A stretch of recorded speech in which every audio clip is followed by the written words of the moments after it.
I think the best thing about my career is meeting new people. Imagine, every semester I'm meeting at least 50 new students who are like 20-year-olds. I could have said publications. Yes, I do publish.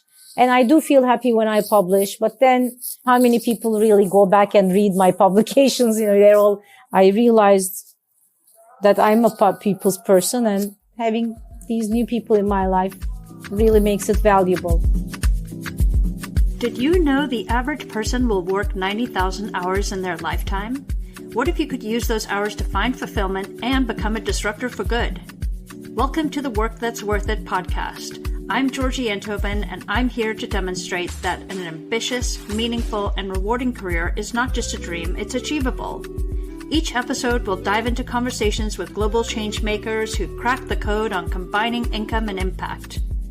If you've ever felt like you were torn between a paycheck and your purpose, or maybe you simply yearn for more purpose, you're going to be exposed to the ambitious humans who have done it themselves.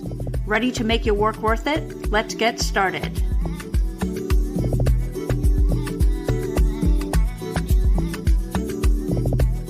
Today, we're venturing into the world of academia to meet someone whose work has global significance in one of our era's most pressing challenges.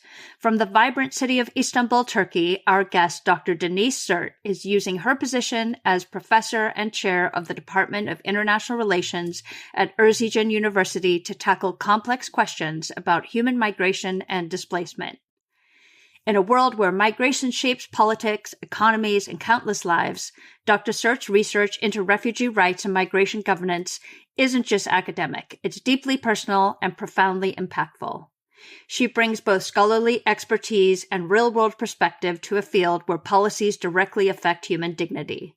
Let's listen in to discover how Dr. Sert combines her passion for teaching with advocacy for displaced people, and how she finds meaning in work that spans classrooms, research papers, and international policy forums. Hi, Deniz. It's lovely to have you here. Thank you so much for being here. Thank you so much for the invitation. Yeah, I am excited about this conversation. We have not had a professor on an episode yet, so that will be wonderful. And I was wondering if you can start by sharing with us, what is your personal mission for the work that you do? Well, I really care deeply about migration, human mobility, and the policies that shape people's lives as they move across borders. And my work is driven by a desire to improve migration governance and advocate for more humane and just policies for displaced people, because I recognize that mobility in global times is highly unequal. Some individuals move freely across borders due to their nationality, passport matters, or their economic status. If they have capital, it is much easier to move around, or professional affiliations, while others face severe restrictions, discrimination, and very precarious conditions. And this disparity in mobility rights really deepens the global inequalities and reinforce systematic barriers for marginalized populations. So I would say addressing these imbalances is really a crucial part of my work. Migration, basically what I'm arguing is, yes, the world is more globalized and we are living in a faster and deeper and smaller world. But is this globalization really affecting everyone equally? And migration, I think, is an area where it doesn't. Okay. And you're, just for the listeners to know, you're based in Istanbul, Turkey.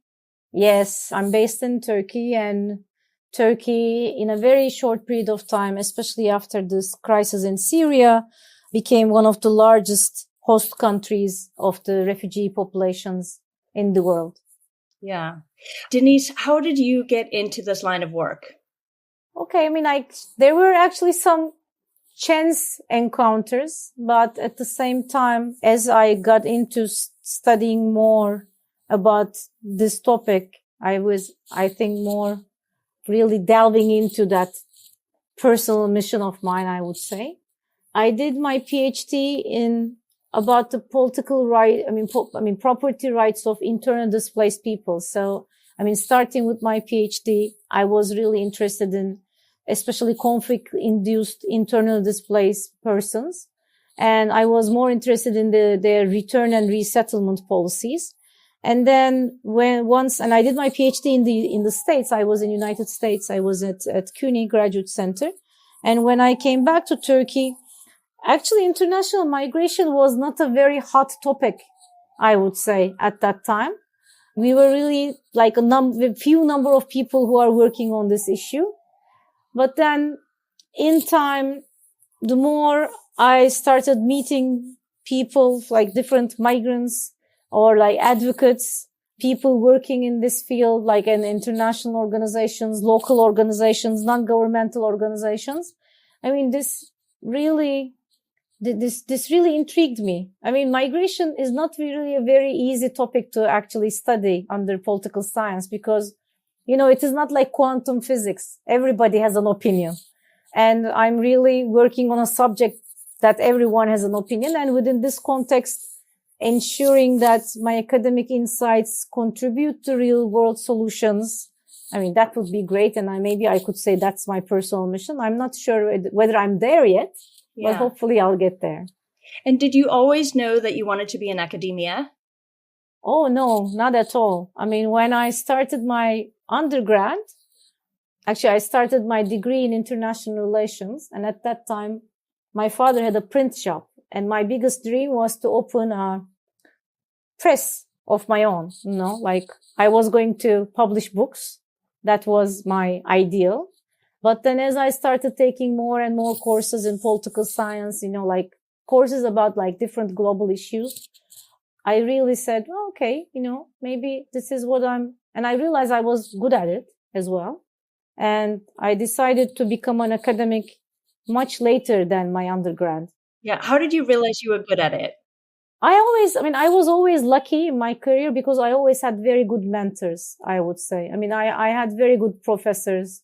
And this was true for my undergrad. It was true for my graduate studies. And it was also true for my PhD. They really encouraged me to actually change my path towards academia. And they also involved me in their own research at a younger stage, I would say. And this is also something that I'm trying to do with my own students as well. I try to involve them in my own research. I mean, even at an undergrad level as well. So I was very lucky, I should say. Yeah. So your academic opportunities allowed you to already get a taste of what research and academia was about. And then having your professors there to really shine a light on how you're doing and give you opportunities was helpful. Exactly. I mean, it was really helpful. And I mean, that was something that I always valued. And that is also something that I'm always trying to impose on my own students as well. Yeah. You're playing it forward. Exactly. Yeah. And the use of the word impose, do you find resistance to it or?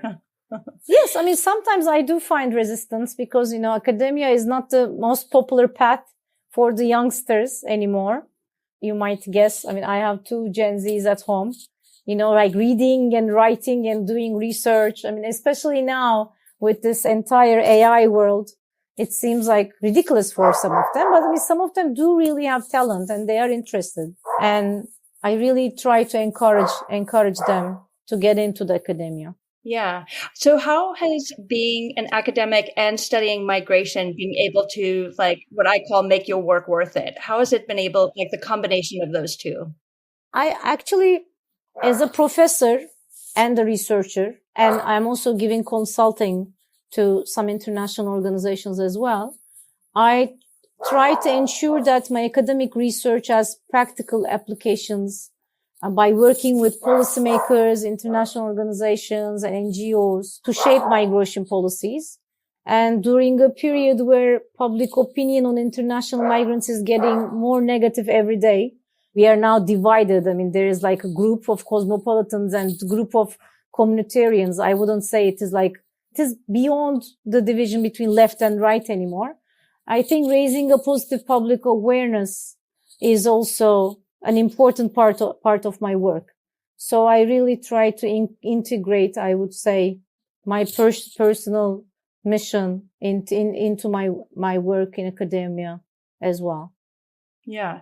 So I would love to talk about your capabilities you mentioned a little bit, but I would love to talk about what kind of strengths that you have in particular that have made you be able to be successful in this field.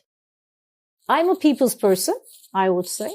And I think I'm good at synthesizing complex issues for diverse audiences. And I think that's the reason why my current experience spans academia, consultancy, and advocacy all at the same time. So, and I think in time, I realized that, or actually I should say early in my career, I noticed that things that I could do and I took for granted for being able to do so are not really easy tasks for everyone. Like, for example, like being organized. I mean, I'm very particular about my inbox. You know, it's like my to-do list. I'm very clean about it. Or replying emails, responding to people. This realization really helped me shape my professional path, I think, early on. And I mean, I also leveraged these strengths through time, I could say.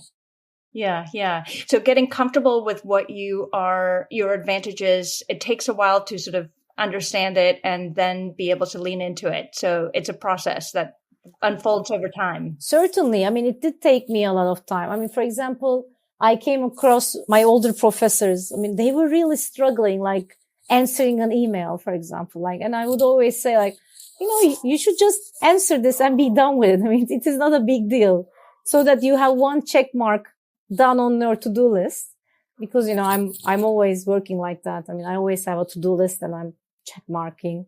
You're pushing things forward. Yes, exactly. I try to push things forward. It did take time, but through time, I think I have leveraged my strengths. And also, I think through these strengths, I could get leadership roles in academia. I also do a lot of editorial contributions to Migration Journal and consulting, and also civil society as well. Yeah. I would love to find out a bit more about how connected you are to sort of the people that you are ultimately helping, which are the migrants, whether it's refugees or people migrating in a different way. And I would want to know like how much connection you have with them, and if that is something that you've learned to, how have you learned to hold that, the emotional part of it? Yeah, I mean, I think it is I'm not really sure if I can really hold the emotional part of it all the time. I mean, sometimes I do find myself making other people's problems my problem. So I wouldn't say that I'm always very good at it. But of course, you know, when you're a researcher, the biggest thing that you have to be careful about is the ethics part of this research. And doing no harm is the most important part of this. I mean, like the ethical principles. And that's a major concern that I have, not harming the person that I'm talking to when I'm doing my research, and also not harming myself as well. So I try to protect, I think, the both sides there. But I don't know if you ever heard about this, but in Turkey also, we are not in a very easy period of time. And when when the first group of Syrians came to the country in 2011, very soon after, the government actually issued the first censorship, I think, on the migration scholars. So basically, if you wanted to do research on migration, you were subject to a permit. But then they never really transparently explained how you apply for this permit, where to get it, how to get it, who would get it, you know, and there's still not a very transparent situation on that. But during this time, with a number of my colleagues from different universities, we established an association. So we established a civil society organization of our own. This association is called the Association for Migration Research. And the entire idea there is to do research or advocate for the younger people to do research within the context of all these ethical considerations, and also raising public awareness on the problems of the migrants. Basically, the idea is to be able to do all these without doing harm, as I said. Yeah. And working together so that you can use discretion and then also ideally together understand what the censorship means and how to play around it when you're all united. Exactly. And also, as time passed, I mean, initially, they were just subjects of our research, but now, for example, currently with another colleague of mine, we are working with a Syrian academic who came to Turkey under a temporary protection regime, and now he's an academic here. Now we became co-authors. So, it is not only voicing them, but also giving them voice because, we are voicing together, I would say. So we try to do that. I mean, of course, we have a long way to go, I have to admit, but we try to collaborate on a more equal level with these people now. Yeah. So the relationships that you have formed in your professional life seem to have played a really large part. You've brought up a few things already about working, with your students, collaborating with your professors and your peers. How do you view relationships? Is it something that you give thought to about sort of role models, mentors, being a role model, mentor? I mean, I think if you want to build expertise on anything, it is through collaboration. I think you have to seek mentors. And as I said, I was very lucky in this sense. I've always had good mentors. And I always had actually very good colleagues as well who were really pushing me forward, especially female colleagues. I should really underline that. Having good female colleagues and maybe I should say compatriots with working with you also really help. So it also opens your horizons in different ways because once you build expertise through collaboration, you can contribute to multidisciplinary projects, you get more international as well. Academia is not something like you are in your ivory tower, just sitting down, reading books and writing whatever you are interested in anymore. I mean, you really have to communicate with people. I mean, both to do your research and also to, how should I say, to disseminate that research as well. So you do need people around you. So, and also if our listeners at all interested in academia, they have to be ready to engage beyond academia as well. I mean, they have to work with policy institutions, NGOs, government bodies, and the public at large as well. I mean, for example, you have to go to a high school and, give a short seminar about the topic that interests you so that you can raise awareness and also raise some interest among the youngsters on the issues that interest you as well. So it is very important. So in a way, it sounds like you're quite entrepreneurial. Like you are within a institution, but you have to continually be advocating for your own research, getting it a broader audience, and also bringing people into the program and getting people interested in the topics you're interested in. It sounds like you juggle a lot of roles. Yes, actually, okay. Basically, what we do is we have in academia, I think we have 4 main roles. In my university, at least, we are every once in a while evaluated under 4 main headings. One of them is research, how much you publish and or perish is the, common norm in academia. Teaching is an important part, but teaching not only in the sense of what you teach within the classroom, but what you do outside of the classroom, how many students you involve in your research projects, all that is also part of it. Or how many publications you do write with your students. It's also part of it. Other one is service. I mean, like in any institution, you always have to do service. And this service is within the university. But also there's also service to the community. I mean, service to the public. I mean, how much service do you give to the academia? Like how many journal refereeing have you been doing? How many conference proceedings are you referring to? All these things are also part of the job. So, I mean, being an academic, it's as I said, it's not only about teaching and research, but, it is also, it involves a lot of engagement with other actors as well. So you do have to, as you said, juggle many things at the same time. Yeah. So being a people person is important. It is important. Yeah. Yeah. And the average career is about 90,000 hours. And how do you stay motivated to continue to show up every day? I mean, obviously there's an income part of it, but beyond that and your personal mission, but what like gets you up every day? Okay, that's a very good question. I think diversifying my work between research, teaching, and consultancy is really helping because I'm not doing the same thing every day.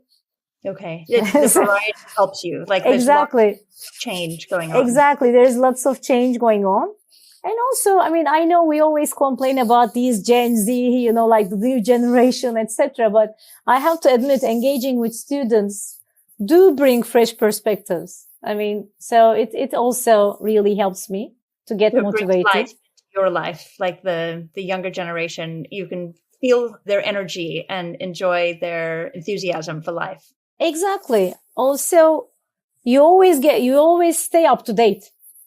You know, you never get, I mean, you don't have the luxury to get old, I would say, in that sense. Maybe you don't feel old when you're around. Exactly. And also, I try to pursue different projects with real world policy applications all the time. That also helps. I mean, I'm trying to, you know, be involved in most of the time I try to make it interdisciplinary and international projects. It also helps me to stay motivated. Yeah. Now, I have a question for you regarding like refugees and migration. I sometimes talk to people that are either in college or after, and they may be interested in working with refugees in some form. What are the kinds of opportunities that are available for young professionals? Okay. I mean, academia is always one path, but at the same time, there are also a lot of international organizations like International Organization for Migration, the IOM, or the UNHCR, you know, United Nations High Commissioner for Refugees, World Food Organization, for example, World Health Organization. I mean, all of these, or UNICEF, all of them really have opportunities to work with migrants if you're interested. But at the same time, there are also some international non-governmental organizations who are doing like research worldwide. That can also be another path. And most of the time, donors also are interested in migration because, I mean, this is one of the most important and challenging topics of time. I mean, if you want to work in donor organizations like, I don't know, I mean, like Germany, for example, has Stiftungen all over the world. Many of these Stiftungen have their own research missions going on as well. That can be another pathway. And also local organizations. And it is also very interdisciplinary. I mean, you can be in psychology, anthropology, sociology, political science, economics. But I mean, migration studies is really a field that can encompass all of these different fields at the same time. There are so many things that they can do, but they have to take the initiative and they have to be, the word you use is like very entrepreneurial, I would say. Yeah. And the aid work, like what kind of people do you see doing well at that? Like what characteristics of somebody would, like, if you do see a pattern? I think one of the most important things is to be able to protect themselves because, as you said, this job, especially if they're involved in aid work, they are always subject to secondary trauma. So they have to find a way to protect their own well-being. So they have to be very strong-willed in that sense. So you can't just have a kind heart. You've got to actually exactly know that's not going to last the 90,000 hours, and you're going to need to be able to keep your own health and mental wellness looked after. Exactly, and you have to keep a good work-life balance, especially if you're in that area. I mean, I have some colleagues in working for the UNHCR, for example. I mean, I can see that they have almost no work-life balance. at the same time, if you hear about a refugee being deported at the airport in the middle of the night, of course, it gets very hard to keep that work-life balance because, you suddenly find yourself at the airport trying to help out. And sometimes you cannot help out. I mean, sometimes things are beyond you.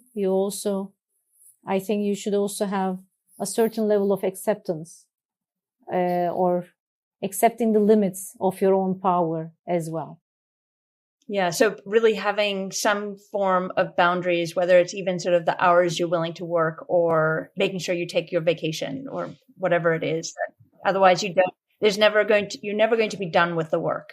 Exactly. I mean, it is endless. I mean, that's what I see in my friends. But for example, I had a friend who was working for the UNHCR, and I once asked her, like, you are hearing, because, getting a refugee status is also a very hard thing for the refugee, because the refugee has to retell his or her story all the time. I mean, go through that trauma again and again.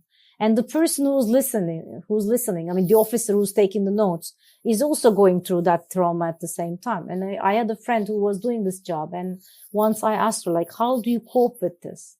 And she said, like, once the work day is over, it's over, because otherwise I cannot even sleep, if I dwell on things further in my mind, because it can be very, very traumatic experience.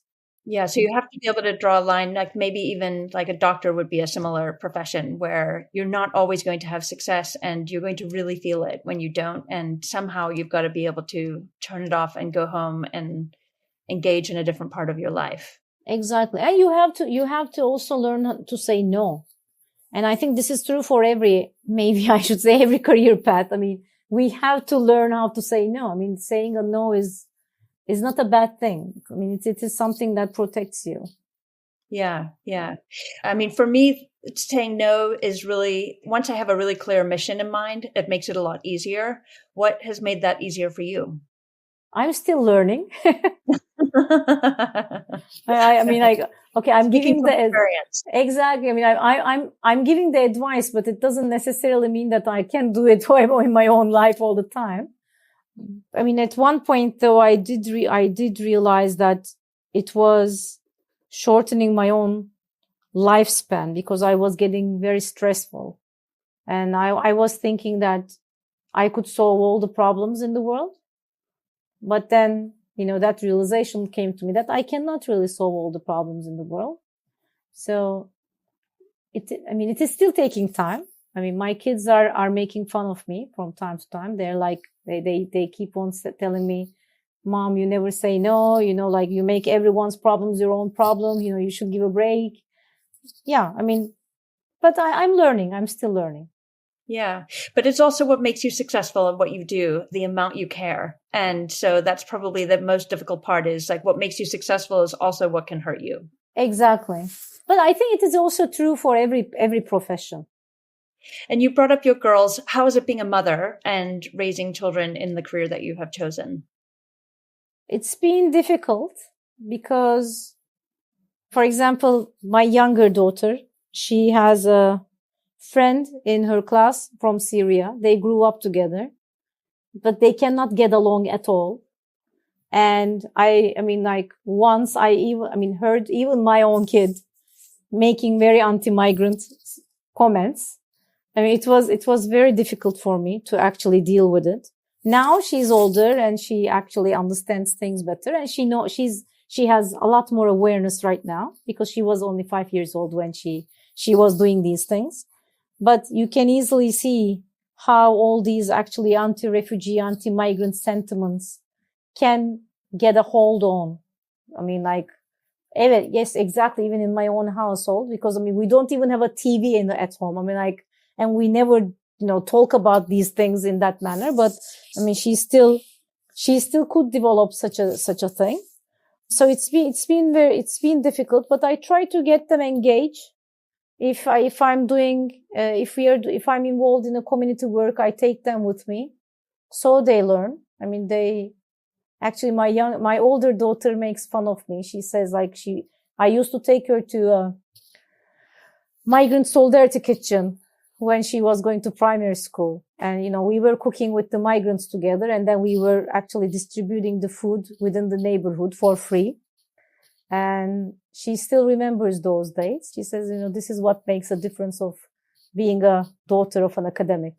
Because, none of her friends, of course, had that kind of an experience.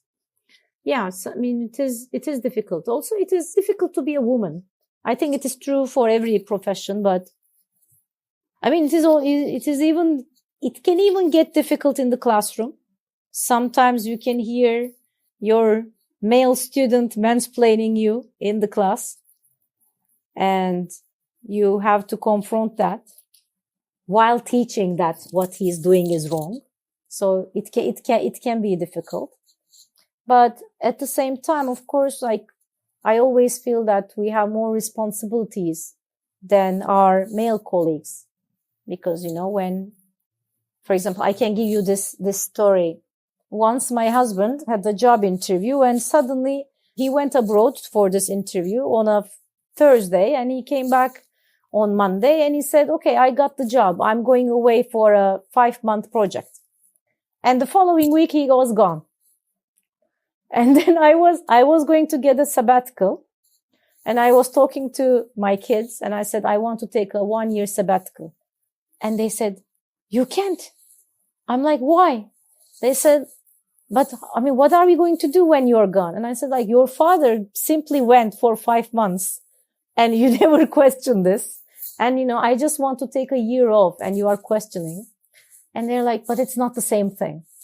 Yeah. The role of the mother is you carry a lot.